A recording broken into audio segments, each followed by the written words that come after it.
બોલો રામા પીરની જય, સત્ય સનાતન ધર્મની જય.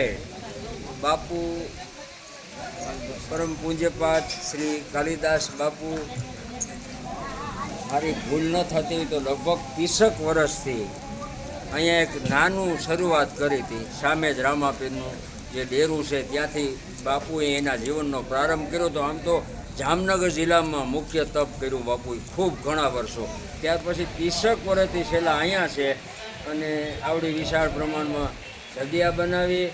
જૂનાગઢથી તમે નીકળો આ વિસાવદર બિલખા રોડ ઉપર એટલે સતત ગમે ત્યારે પેદલ યાત્રિકો અને ધાર્મિક લોકો જતા હોય એટલે કોઈ પણ વટે માર્ગે પૂછવામાં આવે કે અમને નાવા ધોવાનું કે જમવાનું કે ઉતારો ક્યાં મળી જશે, એટલે આખા રોડ ઉપર તમને એક જ વસ્તુનું નામ આપશે કે આલમદેવ આશ્રમ પાદરિયા. ત્યાં પૂજ્ય કાલિદાસ બાપુના આશ્રમમાં તમને સ્નાન કરવાનું, જમવાનું, આરામ કરવા માટેનું મળી જશે. પરબ શાખામાં પણ બાપુનું મોટેરું નામ હોય. એક સમયમાં એમને પરબ શાખાના ઉપપ્રમુખ તરીકે પણ સ્થાપના અને નિમણૂક કરી હતી, પરંતુ બાપુને આ ઉંમર અને નાંદુરસ્તીને કારણે બાપુએ સ્વેચ્છાએ કીધું કે ભાઈ હવે હું બહુ આ ક્ષેત્રમાં ટાઈમ નહીં ફાળવી શકું, પરંતુ બાપુની ખૂબ પરબ શાખાને ઉજળી કરતા હોય અને એમનો ધર્મ પરિપક્વથી પાડતા હોય. ખૂબ મોટા પ્રમાણમાં એક જોગવડ પણ એમનું મોટું આશ્રમ છે, એક બગોદરાની બાજુમાં શિયાળ પણ છે, આમ મહુવાની સાઈડ દુખેરી પણ છે. એવા અનેક બાપુના અમારા માણાવદર તાલુકાની બાજુમાં ભાલેસડા છે, એક ખેડા જિલ્લામાં પણ ત્યાં પણ એક આશ્રમ છે.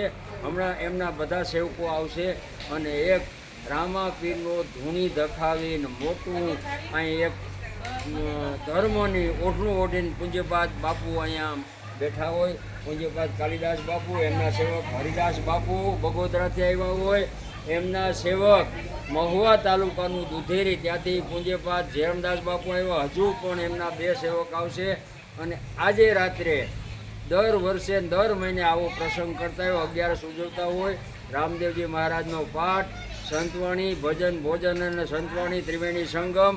બાપુને આવા કાર્ય કરતા રાખે રામોપીર ભગવાન દ્વારકાવાળો, અને સતત આવી પ્રવૃત્તિ કરતા રહે અને ભગવાન એમને મદદ કરે, એમને તંદુરસ્ત રાખે અને એમના સેવકોને ખૂબ શક્તિ, સુખ, શાંતિ અને અપાર સમૃદ્ધિ આપે એવી રામાપીર પાસે પ્રાર્થના.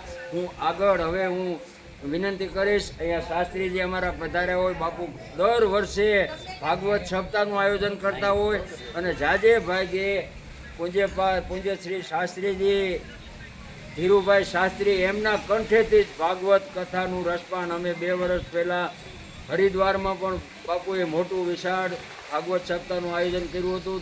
ગઈ સાલ ડિસેમ્બરમાં દ્વારકા પણ કર્યું હતું અને એમની કૃપા છે આ ગરવા ગિરનારની ગોદમાં. તો આ ચોમાસા પછી પણ બાપુ આવું કાર્ય કરશે. બધાને જાહેર આમંત્રણ. આગળની વાત અમારા શાસ્ત્રી ધીરુભાઈ શાસ્ત્રી કરશે. બોલો રામા પીરની જય.